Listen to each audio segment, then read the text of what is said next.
So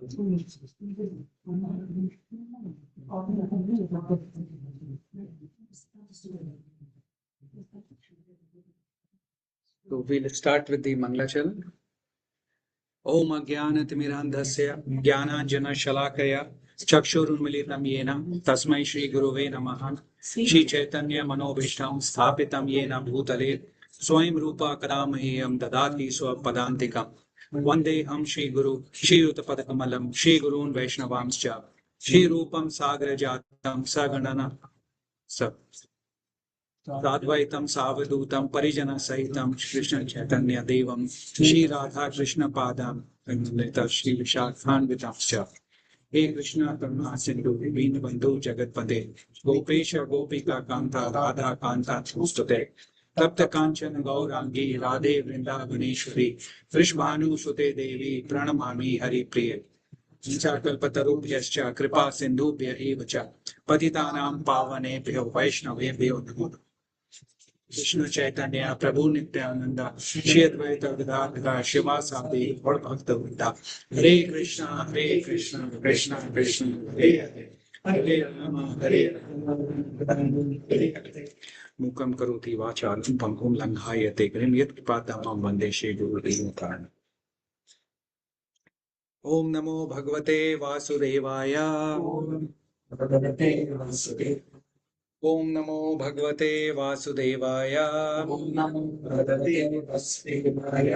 Namo Bhagavate Vasudevaya So welcome all of you for this class. You may have to take out Shikshashtakam on your phone because those sheets are coming. So since we have to read from Shikshashtakam, you can just type on Google Shikshashtakam space kksongs.org. You will get it. Shikshashtakam space kksongs.org.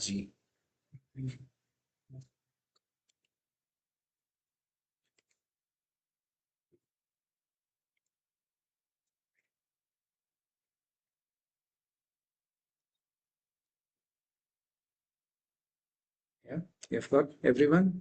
Otherwise, you can share. You've got everyone has got Shikshashtakam kksongs.org. It starts with Cheto Darpana Marjanam.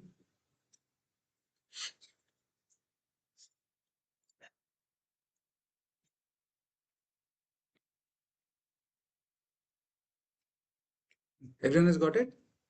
Yeah? So we'll recite all the verses along with me. Cheto Darpana Marjanam Bhavamahadavagni Nirvapanam Shreya Kairava Chandrika Vitaranam Vidyavadhu Jivanam Anandam Buddhi Vardhanam Pratipadam Purnamrita Swadanam Sarvatma Snapanam Param Vijayate Shri Krishna Sankirtanam Nam Nam Akari Bahuda Nidhi Sarva Shaktis Tatra Arpita Niyamita Smarnadina Kalaha Etadrishi Tav Kripa Bhagwan Mamapi Durdaivamidrisham idrisham iha janinanuragah pranadapi sunichena tarurapi sahishnuna amanina manadena kirtaniya sadahari nadhanam na janam na sundarim kavitam va jagadisha kamaye mama janmani janmishware bhaftad bhaktir ahetuki tohi Enand tanuja kinkaram patitam mam vishame bhavam budho kripaya tav pad pankaja Isita dhuli sadrisham vichintaya nainam galada shrudharaya vadanam gadgada rudhaya gira pulakir nichitam vapu kada tam nam grihane bhavishyati युगायितं निमिषेण चक्षुषा प्रावर्षायितं शून्यायितं जगत्सर्वं गोविन्द विरहेण मे आश्लीष्य वा पादरतां पिनस्तु माम् आदर्शनान् मर्मतां करोतु वा यथा तथा वा बुधातु लम्पटो मत्प्राणनाथस्तु स एव नापरा हरे Krishna Krishna Krishna Hare Hare Hare Ram Rama Rama Hare Hare. So these are the 8 verses which are compilation of the essential messages given by Chaitanya Mahaprabhu. So we have so far covered the first 5 verses, and today we'll cover the last three, 6, 7, and 8. Right? So the level of devotion in these verses are increasing. 6, 7, 8, and I personally have not experienced any of those. Neither am I qualified for that. I'm doing it as a seva because I have to let everyone know. But I personally have not experienced any of those 6, 7, 8 verses which we are going to cover today because they demonstrate, they show the qualities or symptoms which are demonstrated by devotees when they are chanting and when they are in love with Krishna. So those are the kind of symptoms which are being demonstrated by devotees. So that is 6, 7, and 8. 8 is the highest.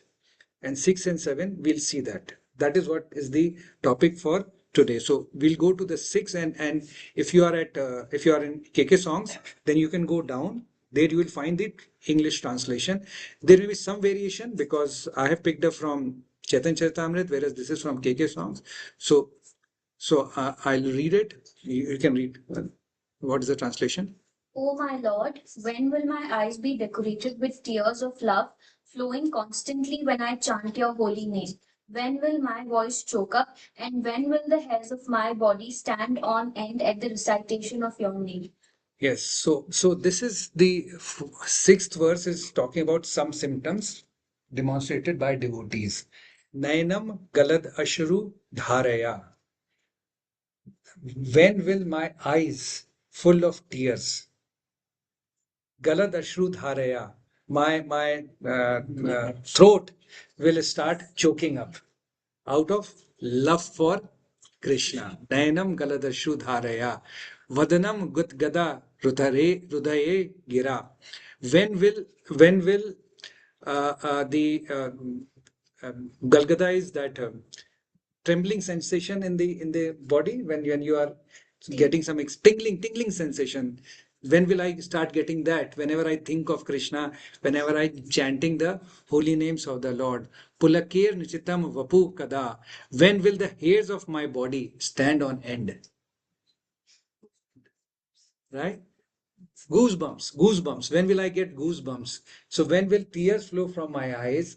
When will my throat choke up? When will I get that tingling sensation? I think there's a better word. Maybe this is tingling is not the right word. I think we'll get it. And when will I get goosebumps?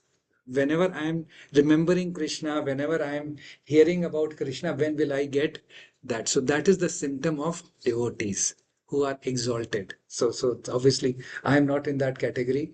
Uh, if I if if I close my eyes too tight, maybe I'll get some tears, 1 or 2 drops here and there. But that is not out of love for Krishna. That is because I may be having some pain in the eyes or something like that. Or if it is too cold, I might get some goosebumps. But again, that is not out of love for Krishna. So this is the symptom of a devotee. These symptoms we can even get when someone is trying to mug us, rob us. We'll have tears in our eyes, throat will choke up, goosebumps, and all those things will keep on happening. But that is not bhava bhakti. This is the bhava bhakti stage, one step lower than the prema bhakti stage, just one level lower than that, right? So but that is not bhava bhakti stage. If someone is coming to rob you and all that. So there was this story where there was a snake charmer who was playing the tune and he was singing the Kaliya pastime of Krishna. He was singing that, and Haridas Thakur happened to be there. You know Haridas Thakur, he's the Namacharya. He used to chant how many rounds per day? Honey, how many? 60. How much? Sorry? 22 hours. How many rounds?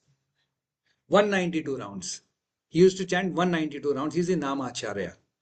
So he happened to be there that time when this snake charmer was reciting the pastime of Krishna subduing Kaliya. And when he heard that pastime, he started demonstrating these symptoms and he fainted. Haridas Thakur fainted. So immediately the snake charmer stopped everything. He put water and then he helped Haridas Thakur regain his consciousness. And when Haridas Thakur noticed what had happened, he felt so embarrassed and he quietly left the place because suddenly people had started thinking that he's such a great devotee. So he left the place. He was feeling embarrassed. Now there is another person like me standing there. He said, "Oh, he got so much of importance." So next time when Snake Charmer was playing that, he also acted like fainting, has fainted. Now what did the Snake Charmer do? He came and gave him a big kick. He said, "Get up and go." So now this person asked, then when Haridas Thakur fainted, you treated him like a great personality, and when I fainted, you are treating me like this. Then he said that he fainted out of bhava bhakti. You fainted because you were trying to copy and get cheap admiration, right? So that is why it is very difficult for us to get these kind of symptoms. That happens when we become purer. It will happen at some point of time. It will happen. When will that happen? I don't know. Maybe in this lifetime, million lifetimes later, but sooner it will happen when we'll have that love for Krishna, right? Now, the question to you is, are emotions good or bad? Are emotions good or bad? Because this is emotional. Tears, goosebumps, throat choking. Arjuna also demonstrated that, right? In at the start of Bhagavad Gita, right? So are emotions good or bad? Towards God is definitely good, but in general life it is not good because it is again pushing us to those gunas, Rajasa guna and all of that. Because Okay. emotion towards somebody for a wrong reason Yeah. might push us to do something wrong to achieve that place or that position or that Correct. person. Okay. Fair enough. So Mataji thinks emotions are not good except for towards the God. Anyone else? It's good, but excess of emotions are not. Excess of emotions are not good. Yes. Anyone else? Emotions are good until and unless they influence the decision making too. So they should not influence the decision making. Fair enough. So this happened in Ramayana when Lord Ram was exiled, and Bharat, when he came to know about this news, he rushed to Chitrakoot to request Lord Ram to come back. Now Bharat is coming with his army, and Lakshman, who is sitting on top, he sees that Bharat is coming. Now, what was the reaction of Lakshman? He thought that Bharat is coming to kill them, right? So he was very angry. And then he told Lord Ram that I'm going to kill Bharat and his entire army. And then Lord Ram said, it cannot be. Just control your emotions. This cannot happen. I know Bharat very well. Bharat can never do this. And that is what happened. Bharat was coming to request Lord Ram to come back. So when Bharat returned after Lord Ram refused that I will not come, then Lakshman asked the same question to Lord Ram. He said, "Are emotions good or bad?" So Lakshman asked the same question because he was in that emotional state. So he asked, "Are emotions good or bad?" So Lord Ram said that emotions are necessary. Emotions are natural. Without emotions, we'll become stone. We'll become heartless. Emotions are necessary. That is what makes us human. Emotions are necessary. But as Diksha said, when these emotions start influencing your decisions, then they are bad. So emotions should not be allowed to influence the decision making. Otherwise, emotions are important. Emotions are necessary. So that is the verdict given by Lord Ram in Ramayana. That emotions are necessary, but they should not influence our decision making. So that's the thing. And this is where this is a story which happened in ISKCON. There was one senior devotee, very elderly senior devotee, who was sitting, and the prasadam was being served. And as part of prasadam, rasgullas were being served. Now, typically, whenever you serve these items, which are unit in single quantities, they always run short. So that's why people avoid these kind of things. They just have halwa or something like that, where you can control the quantity. But rasgulla, gulab jamun, laddu, all those things, they normally run short. So when this devotee was serving, this senior uh, person, he asked for one more. He asked for one more. And people sitting around him, they were thinking, why? They, because everyone knows that if it is rasgulla or gulab jamun, it will run short. Right? So if you take two, then you are adding to the shortage. So they were all very, very unhappy with that. Now, however, this person took the rasgulla, he is now eating it. Now, when the person who is serving, when he finished his service and he came with his plate, fair enough, by that time rasgulla was over, he did not get it. Then this person took out one rasgulla from his plate and gave it to him. He knew that this person who is serving will not get the rasgulla. So he had kept the rasgulla for him all the while to be given to the person who is serving. Right? And now what happened to the devotees sitting around him?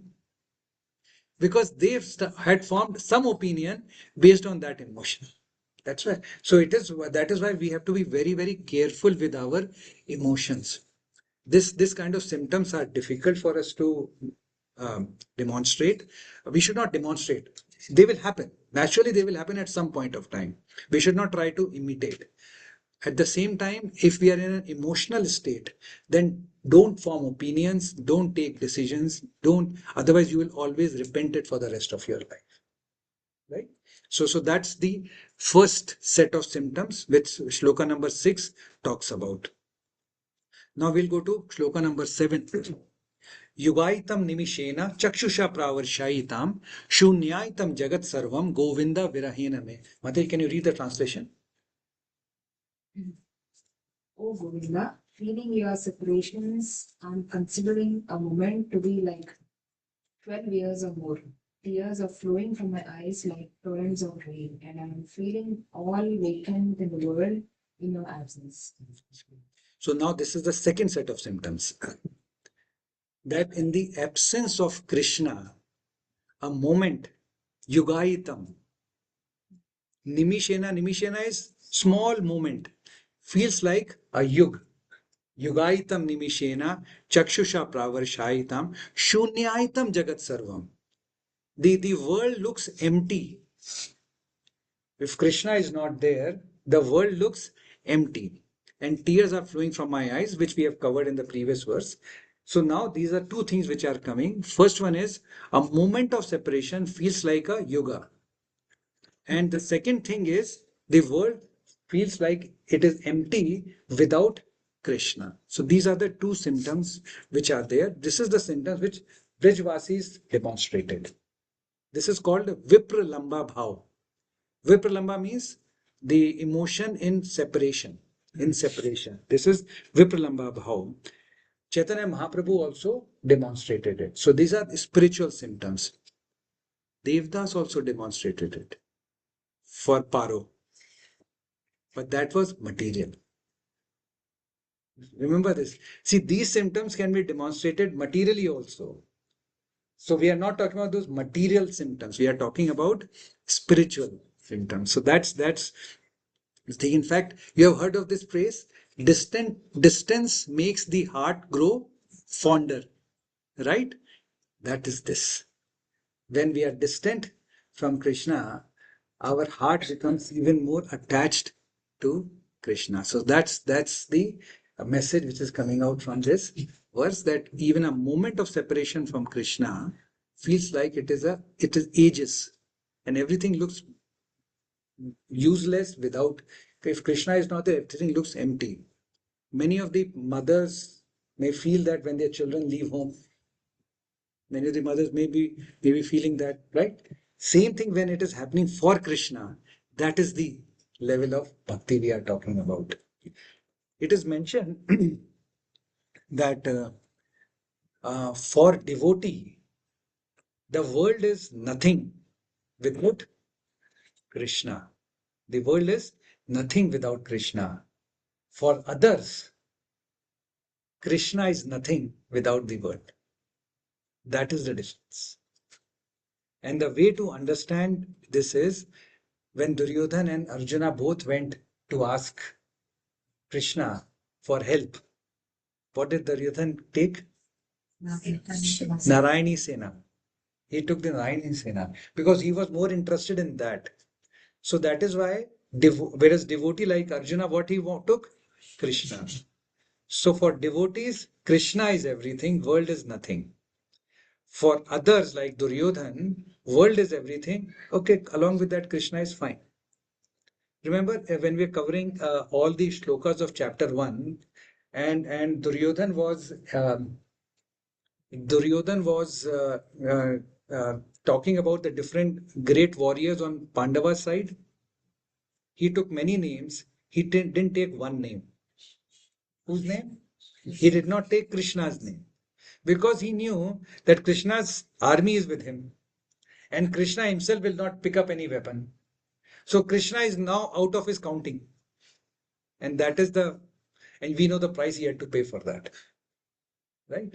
So that is the difference. Now, for materialists, for many of us who are pursuing material things, everything that we add, a house, a car, bank balance, mutual fund, all those things are just zeros. 1 0, one car, 1 0, two car, two zeros, one house, another zero. All these zeros, if we keep on adding, they still remain zero. They still remain zero. When we add Krishna to our life, that is like adding one to that. Moment we add Krishna, all those zeros starts making sense. And that is the lesson for us to understand that without Krishna, everything is useless. We should not even be bothering about those. With Krishna, everything makes sense, and we should use everything for Krishna. So that's the message that we should learn from this. Now, we all go through challenges in our life and our career, right? The attitude for the devotee is, the attitude for other people is that moment we face challenges, we will better to disregard Krishna. I'm facing challenges. I was doing so much of bhakti. I was doing all that. And moment challenges comes, Krishna is useless. He does not exist also. All those things. But for a devotee, what does devotee think? Chant more, remember Krishna more. Whatever is happening is Krishna's mercy. So that is the difference in the attitude of devotee versus a non-devotee. Now we come to the last verse. Now this verse is beyond comprehension. I will still talk about it, but it is very difficult for me to understand it, or possibly for you also to understand it. How can someone demonstrate this kind of a symptom? So it is verse number 8. Ashlishya va padaratam penastu mam adarshnan marmatam karotu va yatha tatha va vidadhatu lampatu mat pranathastu saev na para. Prabhuji, you want to read? Anyone? You have it on your phone or someone? Vaishnav Prabhu or someone? You have it on your phone? Read it. The translation. I know no one but Krishna is my Lord. He shall remain so even if he handles me roughly by his embrace or makes me broken-hearted by not being present before me. He is completely free to do anything and everything, for he is always my worshipful Lord unconditionally. So this verse, it is mentioned, this verse is personally spoken by Radharani. So this is her mood, the highest level of devotion. What does this verse say? Even if he handles me roughly or makes me broken-hearted by not being present before me, he is completely free to do so. But I will always be worshipping him.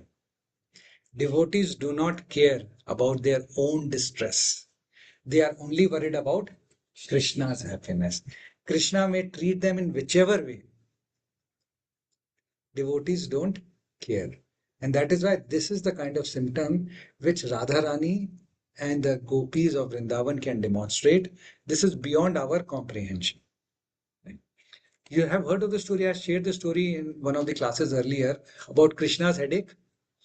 Anyone can tell me, share with everyone what is the story of Krishna's headache? Yeah? You remember? You have, go ahead. Krishna, that day Narada came and he asked Krishna that who is your biggest devotee. He said that the gopis. Then Narada asked why you have so many wives and then not your devotees. Then he told that they are my biggest devotees because they can do anything for me. Then he acted like as if he has headache, and he told, go and ask gopis and my wives if they can give the soil on which they have walked.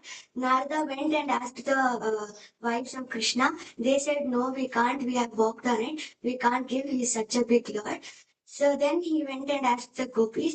They said, we are ready to do anything, and they gave it to him. Then Narada came and gave it to Krishna. He said, now did you understand that was my biggest devotee? Yes, absolutely. And Narada even told the gopis that you understand that by doing this, you are going to go to hell. He said, we don't care for that. As long as Krishna's headache gets cured, mother, you can sit on the sofa, Aram se. Huh? Okay. So, as long as Krishna's headache gets cured, we can go to hell also. That is the mood of which is being demonstrated, that Krishna can treat us like anything, disregard us roughly, whichever way, but we will still continue to love Krishna. So there are three levels of bhakti that we know of.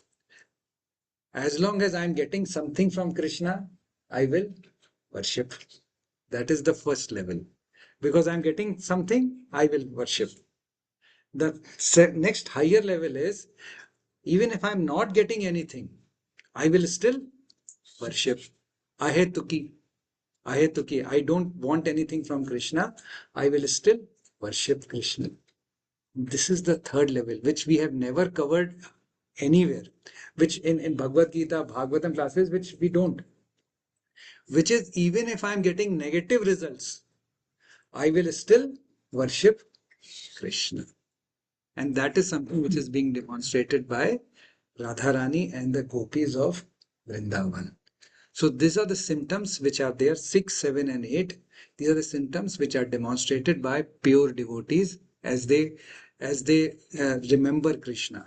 About that, we have to work to do, lot of work to do to start to get these kind of symptoms.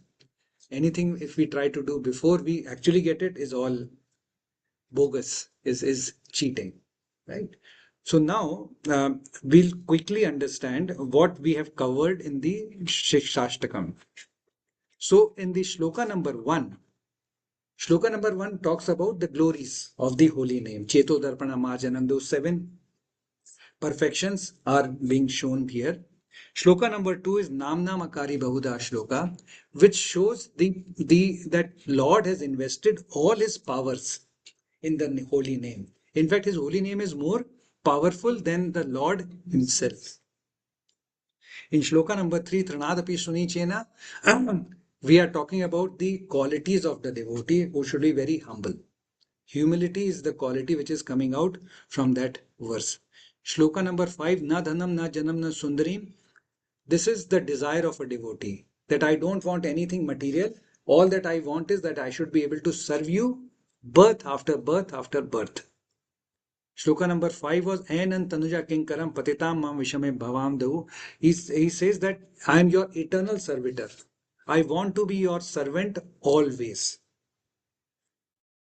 Shloka number 6, Nayanam Galadashu, which we covered. These are the symptoms of the Shikshashtakam. Now, my request to you is that you should chant these verses every day. Make it part of your morning ritual.